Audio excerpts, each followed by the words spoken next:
अस्सलाम वालेकुम dear students, कैसे हैं आप? उम्मीद करता हूँ ठीक ठाक होंगे। आज हम स्टार्ट करेंगे एक्सरसाइज नंबर 1.2 जिसमें हम सीखेंगे मैट्रिक्स के बारे में, जिसमें आइडेंटिफाई करेंगे यूनिट्स को। लाइक जो मैट्रिक्स यूनिट्स हैं, column matrix, null matrix, row matrix, इनको आइडेंटिफाई करेंगे।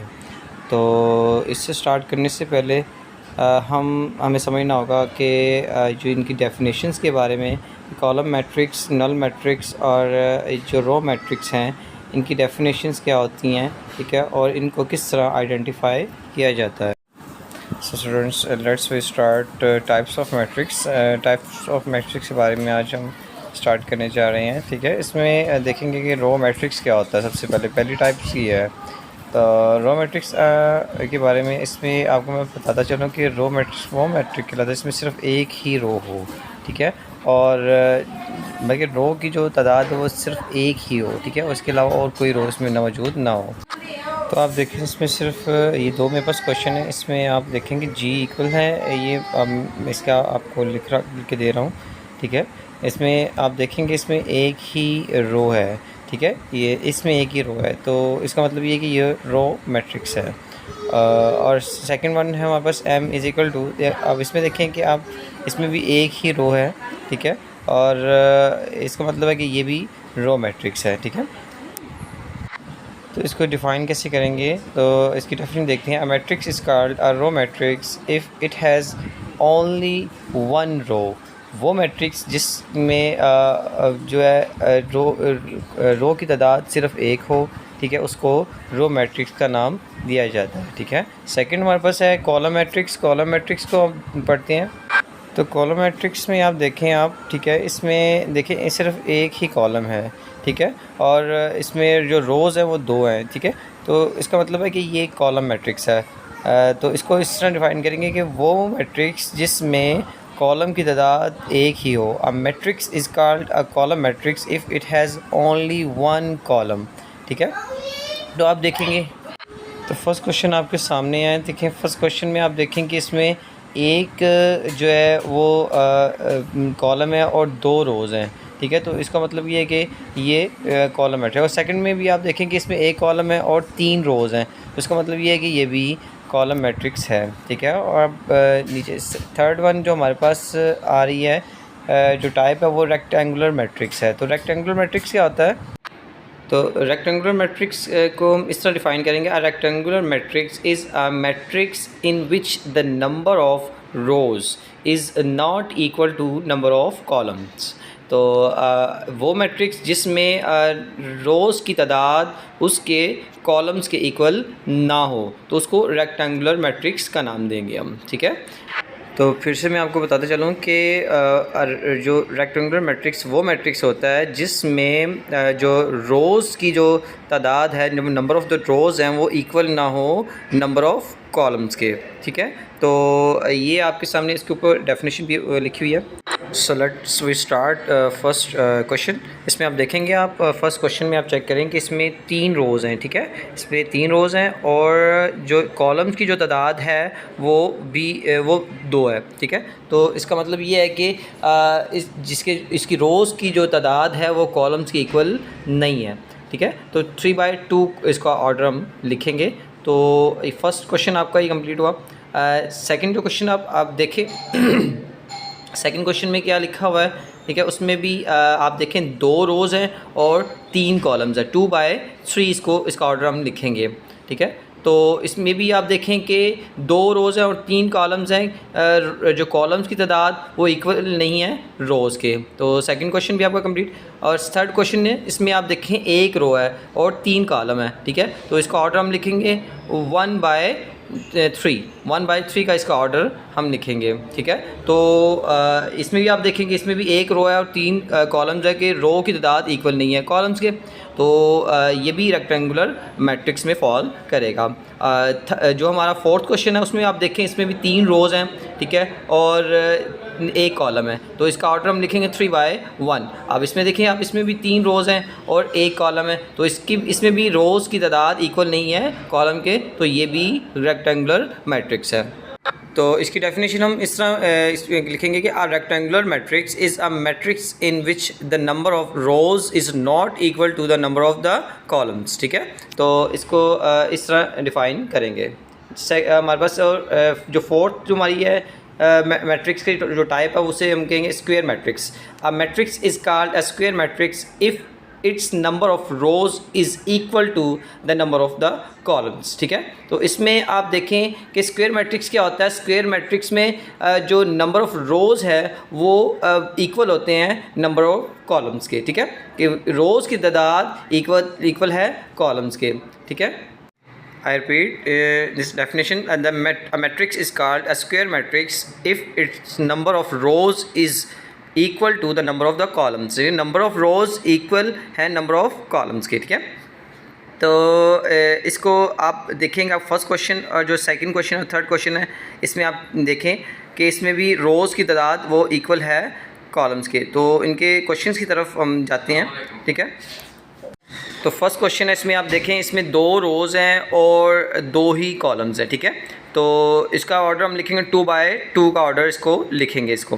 ठीक है, इसमें भी देखेंगे ये जब रोज़ की तादाद वो इक्वल है कॉलम्स के तो ये स्क्वायर मैट्रिक्स है। सेकंड जो क्वेश्चन है इसमें भी आप देखें कि इसमें भी एक रो है और एक ही कॉलम है। ठीक है, तो इसका ऑर्डर हम किस तरह लिखेंगे, इसको आप देखें 1 बाय 1। ठीक है, एक रो और एक ही कॉलम है। ठीक है, तो इसको ये भी स्क्वायर मैट्रिक्स में फॉल करेगा। और इसमें आप देखें जो हमारा थर्ड क्वेश्चन है, थर्ड क्वेश्चन आप देखेंगे 3 रोज़ हैं और 3 कॉलम्स हैं, तो इसमें भी ये भी स्क्वायर मैट्रिक्स में फॉल करेगा। तो फिर से मैं आपको रिपीट कर दूं कि स्क्वायर मैट्रिक्स वो मैट्रिक्स होता है जिसमें उसके रोज़ की तादाद वो इक्वल हो कॉलम्स के। सो स्टूडेंट्स, ये था स्क्वायर मैट्रिक्स। ठीक है, तो स्क्वायर मैट्रिक्स के बारे में हमने पढ़ा। और नेक्स्ट हम इसकी जो 5वीं जो टाइप है वो नल मैट्रिक्स है। ठीक है, तो नल मैट्रिक्स क्या होता है, नल मैट्रिक्स को ज़ीरो मैट्रिक्स भी कहा जाता है। ठीक है, तो नल मैट्रिक्स के बारे में आपको मैं बताता चलूँ कि वो मैट्रिक्स जिसमें जो है उसकी जो रुकन की जो रुकन हो, जो अरकान हो वो ज़ीरो के इक्वल हो। ठीक है, देखिए जो जितनी भी एंट्रीज़ हैं वो ज़ीरो के इक्वल हो। आप इसको डिफाइन करेंगे, a matrix is called a null और zero matrix if each of its entries is zero. जितनी भी इसमें जो एंट्रीज़ हैं वो ज़ीरो के इक्वल हों। ठीक है, तो इसको हम नल मैट्रिक्स या ज़ीरो मैट्रिक्स का नाम देंगे। ठीक है, आप देखिए यहाँ फर्स्ट क्वेश्चन है, इसमें आप देखिए कि सारे जो इसमें डिजिट्स हैं वो ज़ीरो के इक्वल हैं।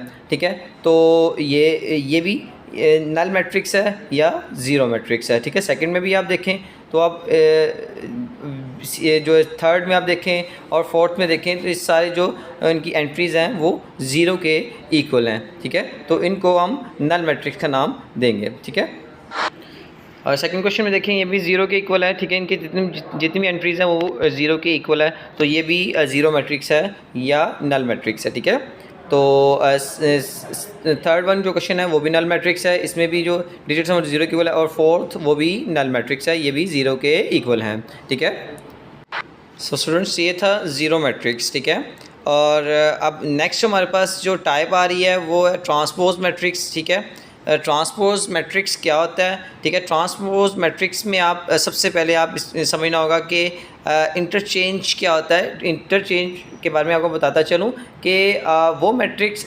जिसमें हम कॉलम्स को रोज़ में चेंज कर दें और रोज़ को कॉलम में चेंज कर दें। ठीक है, तो इसको हम ट्रांसपोज का नाम देंगे। ठीक है, तो इसको डिफाइन से करेंगे, a matrix obtained by the interchanging the rows into columns और columns into rows of a matrix is called the transpose और दैट मैट्रिक्स, मतलब कि वो उसका ट्रांसपोज ऑफ मैट्रिक्स कहलाएगा। ठीक है, इसको नीचे आप लास्ट में देखेंगे, if A is a matrix then a transpose is denoted by A T. ठीक है, उसको ए टी से हम डिनोट करेंगे। ठीक है, तो अब इसमें आप देखें कि रोज़ और कॉलम्स को कैसे ट्रांसपोज करते हैं। ठीक है, तो रोज़ को हम चेंज करेंगे कॉलम में और कॉलम को हम चेंज करेंगे रोज़ में। तो ये ट्रांसपोज ऑफ मैट्रिक्स कहलाएगा।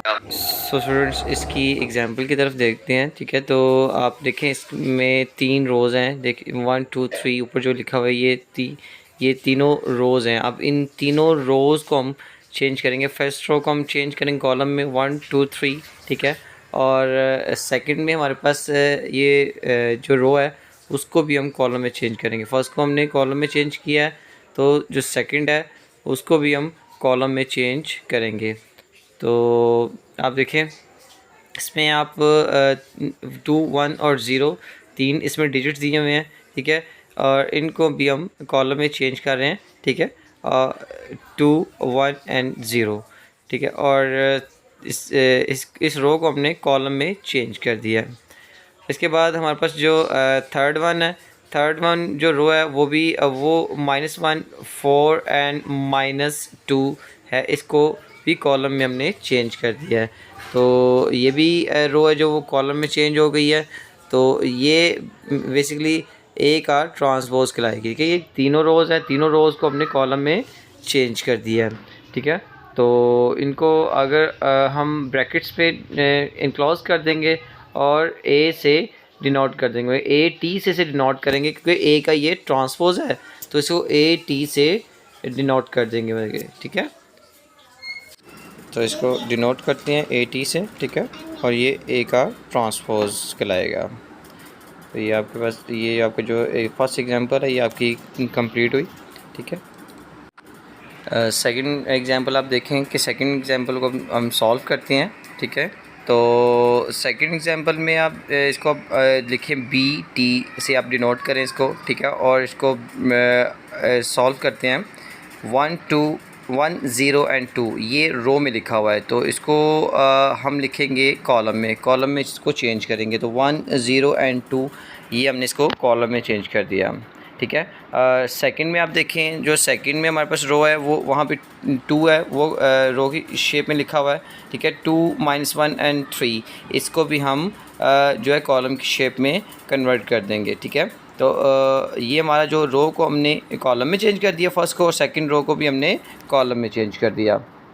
तो इनको ब्रैकेट में इनक्लोज कर दें, तो ये बी का ट्रांसपोज जो है कंप्लीट हो गया, ठीक है। हमने बी का ट्रांसपोज जो है निकाला है, ठीक है। तो इसको बी का ट्रांसपोज कहेंगे।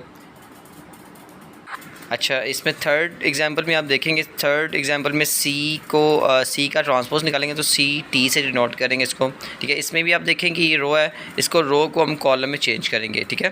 तो 0 एंड 1, ठीक है, ये हमने इसको रो को हमने कॉलम में चेंज कर दिया, ठीक है। तो ये सी का ट्रांसपोज कहलाएगा, ठीक है। सो स्टूडेंट्स ये हमारी जो है जो 6 जो टाइप्स थी वो कंप्लीट हो चुकी हैं, ठीक है। बाकी जो नेक्स्ट जो टाइप्स हैं वो अगेन नेक्स्ट वीडियो में हम करेंगे इंशाल्लाह। तो तब तक के लिए अल्लाह हाफ़िज़, और मेरे चैनल को सब्सक्राइब करना ना भूलिएगा, ठीक है। और इसको आगे ज़्यादा से ज़्यादा शेयर करें ताकि दूसरे जो बच्चे हैं जो घर बैठ के जो तैयारी करते हैं उनकी मदद हो सके। जज़ाकल्लाह खैर।